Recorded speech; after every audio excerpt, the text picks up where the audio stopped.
Guys, आप सभी का स्वागत है पीपीआई ट्यूटोरियल में। Welcome to PPI tutorial. और आज की इस वीडियो में हम लोग सॉल्व करने जा रहे हैं बिहार पैरामेडिकल का 2016 का पूछा गया प्रश्न बायोलॉजी सेक्शन से। और ये प्रीवियस ईयर का पेपर है और इसमें TCECPM का सारा क्वेश्चन है, यानी बिहार पैरामेडिकल का सारा क्वेश्चन है पैरामेडिकल का। ठीक है, सो चैनल पे न्यू हो तो चैनल को जरूर सब्सक्राइब कर लेना और इसी तरह के इंफॉर्मेटिव वीडियोस और कंटेंट वाले वीडियोस यानी प्रीवियस ईयर और स्टडी रिलेटेड वीडियोस को रेगुलर वॉच करने के लिए इस चैनल से जुड़ जाओ।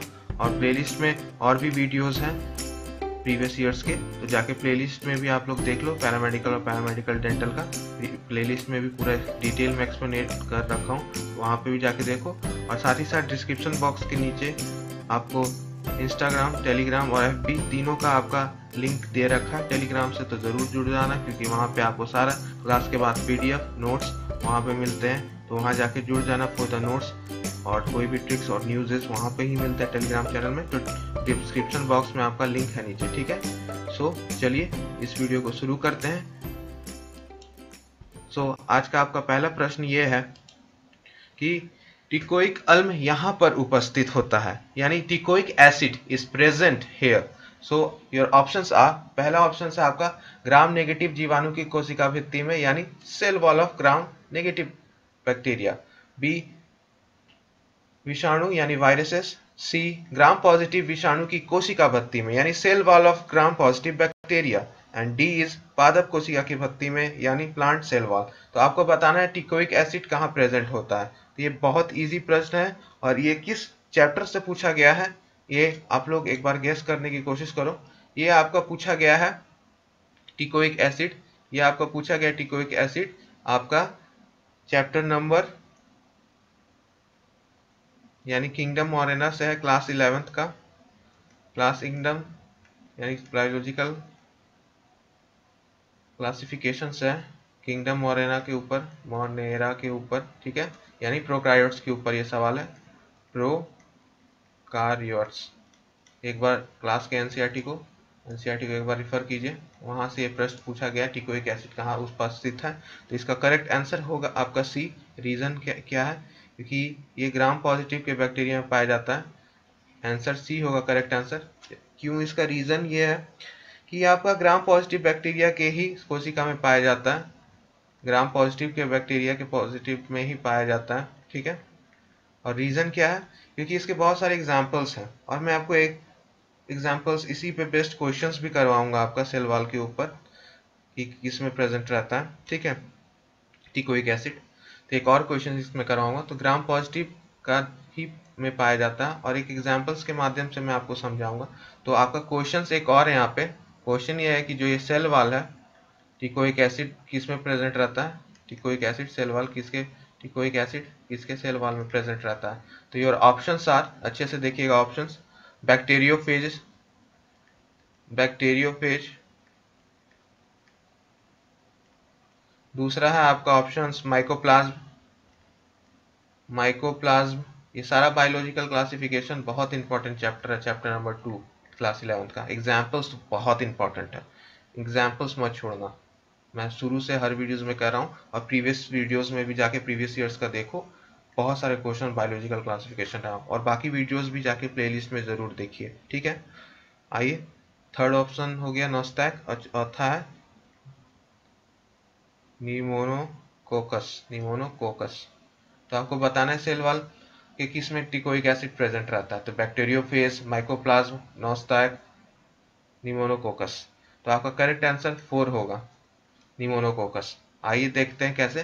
तो सेल वॉल जिसमें प्रेजेंट रहता है, यानी ग्राम पॉजिटिव बैक्टीरिया जिसमें टिकोइक एसिड प्रेजेंट रहता है, उसके एग्जांपल्स में बता रहा हूँ। तो एग्जांपल से ये सब एग्जांपल्स याद कर लेना, और एग्जांपल बेस्ड क्वेश्चंस बहुत पूछे जाते हैं। मैं शुरू से अंत तक कह रहा हूँ कि एग्जांपल बेस्ड क्वेश्चंस बहुत पूछे जाते हैं। सो आपके स्पीसीज हो गया जिसमें सेल वॉल ग्राम पॉजिटिव रहता है और साथ साथ टिकोइक एसिड प्रेजेंट होता है उसके सेल वॉल में, यानी कोशिका भित्ति में। तो आपके एग्जांपल है सबसे पहले स्टेफाइलोकोकस, स्टेफाइलोकोकस। दूसरा है आपका स्ट्रेप्टोकोकस, स्ट्रेप्टोकोकस, स्ट्रेप्टोकोकस। चौथा है आपका बैसिलस ये सारा जेनरा है, ये जेनरा है सारा, जेनरा स्पीसीज का जेनरा है। क्लॉस्ट्रीडियम, क्लॉस्ट्रीडियम भी इसी में आ जाता है, क्लॉस्ट्रीडियम ब्यूटिलिनम वाला, बॉट्यूलिनम।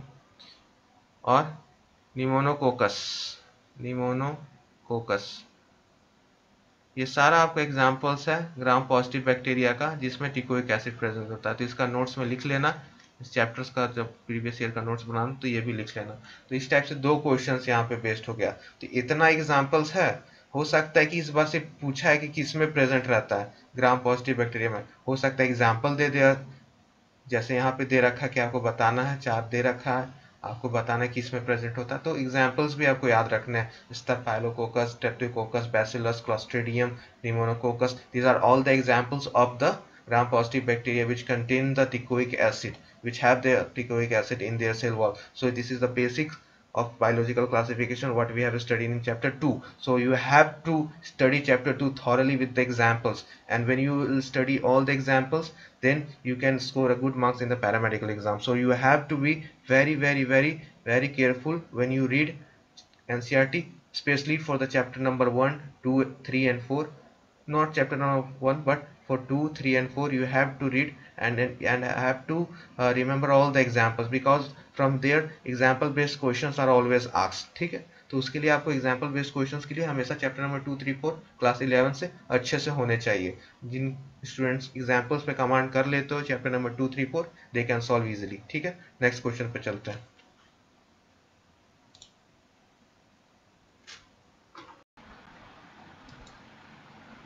आ जाइए, आपका नेक्स्ट क्वेश्चन देखते हैं। आपका क्वेश्चन नंबर 2, एल्जिनेट इनसे प्राप्त किया जाता है, एल्जिनेट इनसे प्राप्त किया जाता है। आपके ऑप्शन से पहला जीवाणु यानी बैक्टीरिया, दूसरा है शैवाल यानी अलगी, तीसरा है आपका फंगी और चौथा है आपका प्लांट। तो आपको बताना है कि एल्जिनेट किससे फॉर्म्ड होता है। ये इस क्वेश्चन को कराने से पहले आपको मैं बता देता हूँ ये किस टॉपिक से पूछा गया। तो ये चैप्टर नंबर 3 क्लास 11 टेबल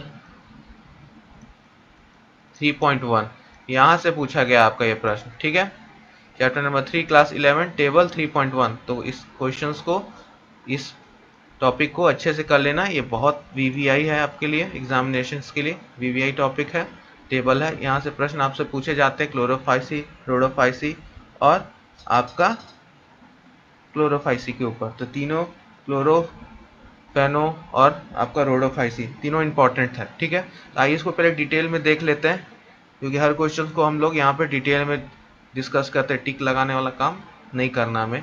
ठीक है, टिक लगाने वाला रहता तो सीधे बोलता है ऑप्शंस भी है, चलिए नेक्स्ट क्वेश्चन पे चलते हैं, लेकिन वो काम यहाँ नहीं होता है। ठीक है, अदर यूट्यूब चैनल्स पे होता होगा। तो आ जाइए, यहाँ पे हम लोग डिस्कस कर लेते हैं रेफरेंस कहाँ से है। तो तालिका आपको बताएं हम 3.1 चैप्टर नंबर 3 का। ठीक है, इसलिए 3.1 नाम है, दोनों इंग्लिश हिंदी दोनों मीडियम के स्टूडेंट्स के लिए। तो यहाँ पे पहले हम लोग देख लेते हैं इंग्लिश मीडियम में। तो क्लोरोफाइसी पहला क्लास, दूसरा क्लास फेनोफाइसी, तीसरा रोडोफाइसी। तो ग्रीन एल्गी बोलते हैं क्लोरो को, ब्राउन एल्गी बोलते हैं फैकोफाइसी को, और थर्ड है आपका रोडोफाइसी यानी रेड एल्गी। तो आपका क्या हो गया, क्लोरोफाइसी, फैकोफाइसी और Rhodophyceae. Green algae, brown algae, red algae, यानी हरा शैवाल, भूरा शैवाल, लाल शैवाल। ठीक है, तो आपका उसमें मेजर पिगमेंट्स, पिगमेंट्स के ऊपर सवाल आ सकते हैं माय डियर स्टूडेंट्स, पिगमेंट्स के ऊपर सवाल आ सकते हैं। पिगमेंट्स अच्छे से रट जाना कि ए बी किस में है, ए सी किस में है, ये किस में है, ए डी, ये सारा आपको अच्छे से रट जाना है विद द स्टोर्ड फूड। ठीक है, कभी कभी मैंथिनॉल किस में प्रेजेंट होता है, कौन से एल्गी में प्रेजेंट होता है, 3-4 नाम देके आपको पूछ रहेगा कि फाइकोफाइसी होगा। सो यहाँ पे देख सकते हो अभी सेल वाल पे पूछा है, तो सेल वाल यानी एलजे, एल्जिन क्या है, एल्जिनेट ही है। तो ये सेल वाल से होता है किस चीज़ का, एल्गी का, किस चीज़ का, एल्गी का टेबल है ये। तो एल्गी का फाइकोफाइसी से होता है। तो आपको यहाँ पे आंसर आपका मिल चुका है जो क्वेश्चन में, सेकंड क्वेश्चन में पूछा है कि एल्जिन है यानी एल्जिनेट। तो इस तरह से आपको ये पूरा चार्ट अच्छे तरह से टेबल याद होना चाहिए, और ये टेबल एग्जामिनेशंस के लिए बहुत इंपॉर्टेंट है। तो ये टेबल को अच्छे से स्क्रीनशॉट ले लीजिए या एनसीईआरटी को जाके रेफर कीजिए, यहाँ से प्रश्न हो सकता है पूछ दे, कभी स्टोर फूड के ऊपर यानी सचेत भोजन के ऊपर पूछ दे, यानी कोशिका भत्ती के ऊपर पूछ दे। तो आपको ये सारा याद होना चाहिए कि कौन सा किस में प्रेजेंट रहता है, ये सारा एल्जिन, ठीक है। तो ये आपको सारा याद होना चाहिए, ये वाला पार्ट, ये वाला पार्ट, ये वाला पार्ट, यहाँ तक तो आपको याद होना चाहिए। मे भी कभी आपको फ्लैजिलर नंबर और पोजिशन के ऊपर, स्थिति के ऊपर निवेशन का पूछ दे, ठीक है। और इसका आवास कहाँ कहाँ हैबिटेट है, मे भी इस पे भी पूछ दे। ये चार्ट तो पूरा मैं वीवीआई कहूँगा, यहाँ से क्वेश्चन नेक्स्ट ईयर भी बन सकता है, तो इसको अच्छे से देख लेना, ठीक है। चलिए नेक्स्ट क्वेश्चन पे चलते हैं।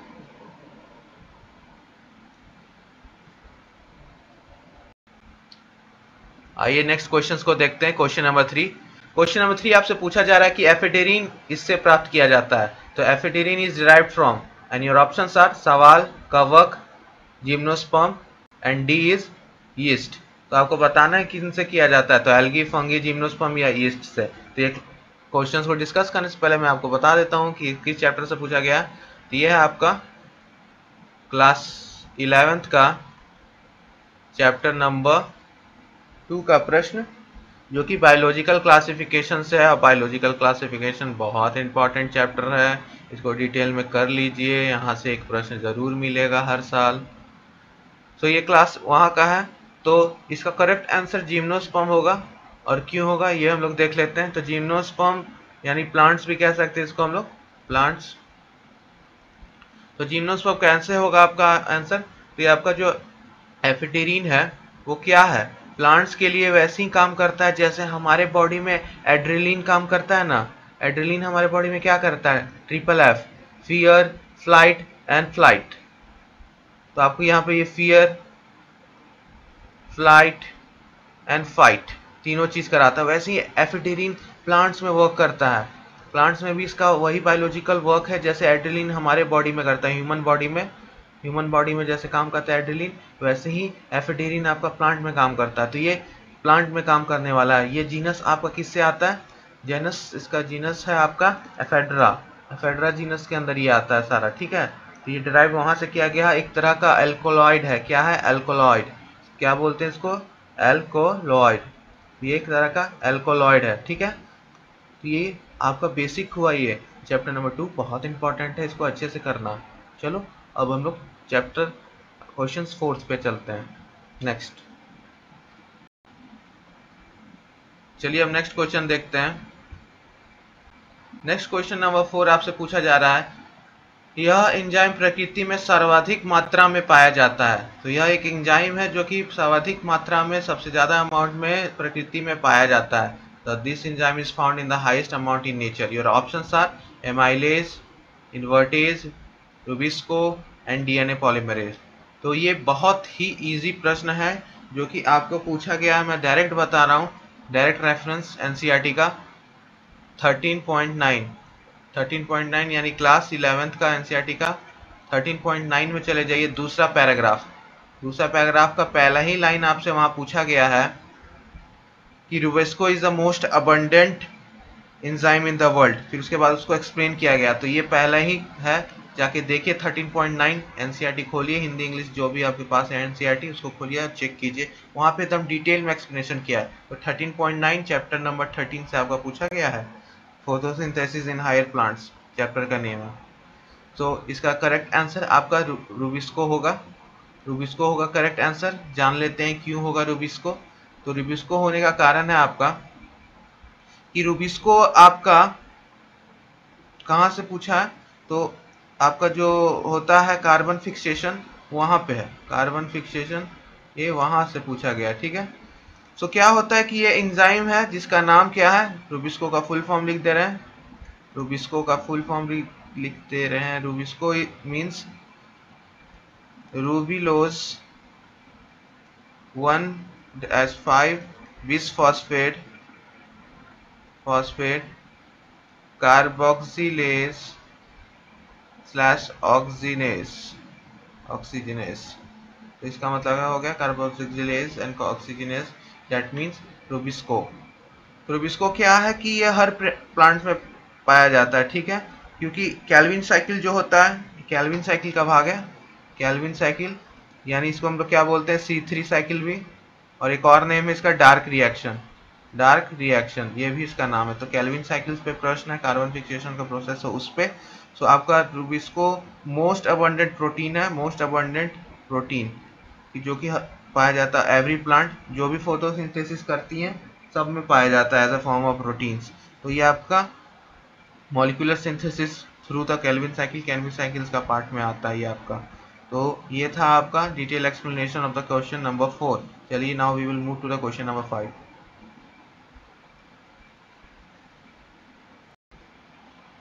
आइए अब आज का नेक्स्ट प्रश्न पे बढ़ते हैं हम लोग। प्रश्न नंबर देख लेते हैं। प्रश्न नंबर 5वां है, euglena show digestion of the following this type. आपको बताना है यूक्लिना किस टाइप का डाइजेशन शो करता है, होलोजोइक, सर्वाहारी, होलोफाइटिक या मांसाहारी। तो आपको बताना है कि इनमें से कौन सा सही है। तो यूक्लिना के ऊपर सवाल है, तो यूक्लिना हम लोग कहाँ पढ़े हैं, यूक्लिना के ऊपर ये पूरा हमारा 2.2.3 ये दे रखा है। 2.2.3 हम लोग पहले इसको डिस्कस कर लेते हैं यूक्लिना वाला। 2.2.3 के ऊपर आपका पूरा यूक्लिनॉइड के बारे में अच्छे से समझा रखा है, एक एक लाइन। एक बार इसको पूरा अच्छे से रीड कर लीजिएगा। मेन इसमें हम लोग क्या रीड करना है कि कहाँ पे रहता है आपका यूक्लिना, ठीक है। यूक्लिना आपका कहाँ पे रहता है, ये चीज़ हम लोग को देखना है। क्वेश्चन पे चलते हैं। तो होलोजोइक, ओमनिवोरस, होलोफाइटिक और नॉन वेजिटेरियन। तो इसका करेक्ट आंसर होगा आपका सी, होलोफाइटिक। ठीक है, इसका करेक्ट आंसर होगा सी, होलोफाइटिक। वो कैसे होगा इसको डिस्कस करते हैं। 2.2.3 तो बता दिया आपको, टॉपिक क्लास 11 का जाके अभी देख लेना, उसी का एनसीईआरटी का फिगर था आपका। अब ये क्या होता है कि जो प्लांट्स प्लस आपका जो प्रोटोजोअन्स होता है वो अपना फूड खुद बनाता है with the help of photosynthesis, with the help of photosynthesis. So ये आपका डिटेल एक्सप्लेनेशन है होलोफाइटिक का। तो खुद से बनाता है, उसे हम लोग होलोफाइटिक बोलते हैं, विद द हेल्प ऑफ आपका खुद का हेल्प का, with the help of photosynthesis. Holozoic क्या है, इंजेक्शन हम लोग करते हैं डायरेक्ट, वो जो हम लोग के लिए foreman what we man do, वो है आपका जो हम लोग करते हैं। ओमनिवोरस तो आपका जो प्लांट्स और एनिमल्स दोनों का कंजप्शन करे वो, और होलोफाइटिक मतलब अपना फूड खुद बनाए। प्लांट्स और प्रोटोजोआ का एग्जांपल है, with the help of photosynthesis अपना फूड खुद बनाए। ये था आपका डिटेल एक्सप्लेनेशन क्वेश्चन नंबर 5 का। और ये चार्ट को अच्छे से एक बार पढ़ लीजिएगा। ये 2.2.3 यानी क्लास 11th का बायोलॉजिकल क्लासिफिकेशन का है।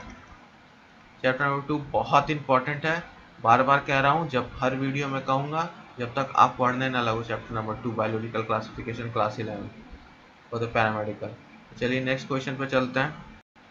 सो इस क्वेश्चन में हम लोग को देखना है, यानी क्वेश्चन नंबर 7 में कि टोकोफेरॉल इस विटामिन का नाम है, यानी tocopherol is the name of this vitamin. तो विटामिन का नेम आपको याद होना बहुत जरूरी है। प्रीवियस ईयर्स के वीडियो यानी 2017-18 में भी मैंने कहा था कि विटामिन का लिस्ट बना लीजिए, और कल ही की क्लास में मैंने कहा था विटामिन का लिस्ट बना लीजिए, आएगा क्वेश्चन देख लीजिए। 2016 में पूछ रखा है इस पेपर में। सो आपको बताना करेक्ट टोकोफेरॉल का क्या नाम होगा। तो वो विटामिन ई को हम लोग बोलते हैं टोकोफेरॉल, ए को क्या बोलते हैं हम लोग, रेटिनॉल, रेटिनॉल। विटामिन डी को कैल्सीफेरॉल, कैल्सीफेरॉल। और विटामिन ए को पाइलोक्विन, पाइलोक्विन। ठीक है, ये था आपका डिटेल एक्सप्लेनेशन। और विटामिन का लिस्ट बना लीजिए, बहुत इंपॉर्टेंट है आपके लिए। क्वेश्चन नंबर 6 भी हो गया हमारा, क्वेश्चन नंबर 6 भी हो गया। अब नेक्स्ट चलते हैं। नेक्स्ट आपसे पूछ रहा है क्वेश्चन नंबर 8 कि silkworm is Nematoda, Annelida, Mollusca या आर्थ्रोपोडा। आपको बताना है कि नेमाटोडा क्या है। तो ये आपका बहुत इजी आंसर है नेमाटोडा का, जो कि पूछा गया आपका कहाँ से है, 4.2.7 फाइलम, यानी class 11 chapter number 4 topic number 2 सब टॉपिक 7 आर्थ्रोपोडा, अरिथ्रोपोडा से है। अरिथ्रोपोडा का एग्जाम्पल दे रखा है एनसीईआरटी में, सिल्क वर्म लिख के, सिल्क वर्म लिख के, और इसका बायोलॉजिकल नेम यानी बॉम्बैक्सी करके लिखा हुआ है, जिसका पूरा नाम है बॉम्बैक्सी मूरी, बॉम्बैक्सी मूरी। ये सिल्क वर्म का दूसरा नेम है, और ये फाइलम आर्थ्रोपोडा का पार्ट है, ठीक है। बहुत कोई आप लोग इसको मोलस्का में मत काउंट कीजिएगा, ये एनिलिडा या नेमाटोडा, ये आर्थ्रोपोडा का है। Option D, D is the correct answer, ठीक है। D is the correct answer, Arthropoda silkworm. तो आप देख रहे हो कि एग्जाम्पल बेस्ड सारे आते हैं, तो इसलिए मैं बोलता हूँ कि चैप्टर्स का बात मानो और जो मैं कह रहा हूँ उसको इंस्ट्रक्शंस को फॉलो करो, आपका अच्छे से प्रीवियस ईयर सॉल्व हो जाएगा। सभी के लिए, पैरामेडिकल के लिए, पैरामेडिक डेंटल के लिए जाके प्लेलिस्ट में देखिए, ऑलरेडी पैरामेडिकल डेंटल के नाम से आपका वीडियो डला हुआ है। तो आपको इसी टाइप्स के कंटेंट वाले वीडियोस पाने के लिए आपको इसको सब्सक्राइब करना होगा चैनल को, और साथ ही साथ डिस्क्रिप्शन बॉक्स में आपका लिंक दे रखा है FB और इंस्टाग्राम और टेलीग्राम का, तीनों को ज्वाइन करिए, वहाँ पर भी आपको अपडेट्स डेली मिलेंगे, ठीक है। चलिए नेक्स्ट क्वेश्चन पर चलते हैं। The electron transport system is here: nucleus, mitochondria, nucleus या सेंट्रियोल। तो आपको बताना है कहाँ पे होता है, ठीक है। तो आपको करेक्ट आंसर बताना है। और आज का आखिरी प्रश्न, electron transport system is here: nucleus, mitochondria, nucleus और सेंट्रियोल, ठीक है। तो इसका करेक्ट आंसर आपका क्या होगा कि जो पाथवे होता है आपका मेटाबॉलिक पाथवे, वो देख लेते हैं पहले, फिर चैप्टर नंबर और नेम देख लेंगे। जो आपका ये इलेक्ट्रॉन ट्रांसपोर्ट सिस्टम वाला ये सब सेल्स में है। तो the metabolic pathway through which the electron passes from one carrier, एक कैरियर से आपका दूसरा कैरियर पे जाता है अनदर, तो हम लोग उसको बोलते हैं इलेक्ट्रॉन्स ट्रांसपोर्ट सिस्टम। बड़ा सा नाम है लेकिन हिंदी में बहुत इजी है, इलेक्ट्रॉन ट्रांसपोर्ट सिस्टम यानी ETS। तो ये आपका प्रेजेंट कहाँ रहता है? इनर, अभी के लिए इनर माइट्रोकॉन्ड्रियल मेम्ब्रेन्स में, ठीक है, वहाँ पे फाउंड आउट होता है। तो आपका बी इसका करेक्ट आंसर हो गया। ये क्वेश्चंस बहुत आसान है, इलेक्ट्रॉन ट्रांसपोर्ट कहाँ होता है? तो माइट्रोकॉन्ड्रिया में होता है, ठीक है। तो आपका करेक्ट आंसर ये होगा, इनर मेम्ब्रेन ऑफ माइट्रोकॉन्ड्रिया। इसमें भी डिटेल में देता तो इनर मेम्ब्रेन लिखते, इनर मेम्ब्रेन ऑफ माइट्रोकॉन्ड्रिया। तो आई होप आपको ये लेक्चर पसंद आया हो। PPI पर नए हो तो लाइक सब्सक्राइब ज़रूर से कर दीजिएगा, और अपना फीडबैक ज़रूर दीजिएगा कि आपको किस प्रकार का क्वेश्चंस में कोई भी तकलीफ या कोई ना समझ में आया हो क्वेश्चंस के रिगार्डिंग, तो ज़रूर अपना फीडबैक दीजिएगा। आपकी फीडबैक हमारे लिए बहुत ही यूज़फुल और हेल्पफुल है, because we know that sharing is caring. So तब तक के लिए हंसते रहिए, मुस्कुराते रहिए और एग्ज़ाम की तैयारी करते रहिए। Bye bye and take care.